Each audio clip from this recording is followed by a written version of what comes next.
नमस्कार, मैं हूं दिबांजलि मोइत्रा। गलवान घाटी में चीन के साथ भारत की झड़प और दुनिया के सामने चीन की विस्तारवादी सोच की परत दर परत पोल खुलती जा रही और पानी से लेकर जमीन तक और जमीन से लेकर आसमान तक उसकी पोल खुल रही।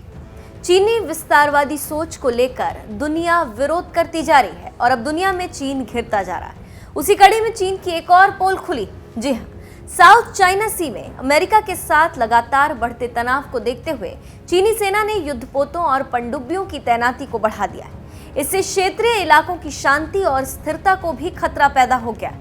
चीन के जंगी जहाज और पनडुब्बियां क्षेत्र में अपना दबदबा कायम करने के लिए लगातार गश्त कर रही। इस दौरान सैटेलाइट से ली गई चीनी सीक्रेट नेवल बेस की एक तस्वीर ने अमेरिका, ताइवान और जापान की चिंताओं को बढ़ा दिया। इस सैटेलाइट तस्वीर में चीन ने हेनान द्वीप के यूलन नेवल बेस पर बने एक सीक्रेट बंकर के दरवाजे पर चीन की टाइप 093 पनडुब्बी दिखाई दे रही।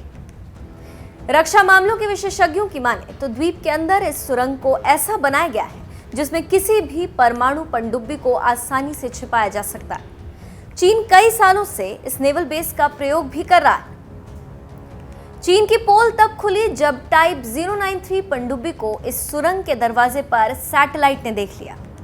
यहाँ एक जानकारी देते चले कि रणनीतिक रूप से अहम हेनान द्वीप फिलीपींस सागर और प्रशांत महासागर में चीन का प्रवेश द्वार। चीन यहाँ से न केवल साउथ चाइना सी में पार्सल आइलैंड के ऊपर नजर रख सकता है, बल्कि ताइवान, फिलीपींस, वियतनाम जैसे देशों के खिलाफ भी कार्रवाई कर सकता है। पार्सल आइलैंड के पास ही अमेरिकी नेवी ने कुछ दिन पहले युद्धाभ्यास किया था, जिसमें अमेरिका के aircraft carrier US Ronald Reagan ने हिस्सा लिया था। सामरिक मामलों के जानकारों की माने तो चीन के टाइप 093 पनडुब्बी को शेंग क्लास की पनडुब्बी भी कहा जाता है। इस पनडुब्बी को China ship building industry corporation ने बनाया। ये पनडुब्बी YJ-90 सुपरसोनिक क्रूज मिसाइल के साथ CJ-10 क्रूज मिसाइल से लैस है। यह पनडुब्बी परमाणु शक्ति से चलती है, जिसके कारण समुद्र में महीनों तक ये ऑपरेशन को अंजाम देने में सक्षम।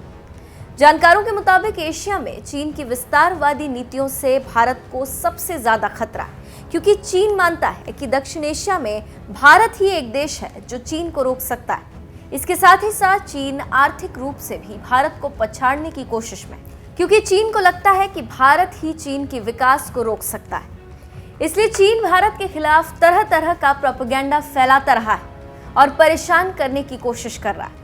इसका प्रत्यक्ष उदाहरण लद्दाख में चीनी फौज के जमावड़े से मिल रहा है। इसके अलावा चीन और जापान में भी पूर्वी चीन सागर में स्थित द्वीपों को लेकर तनाव चरम पर।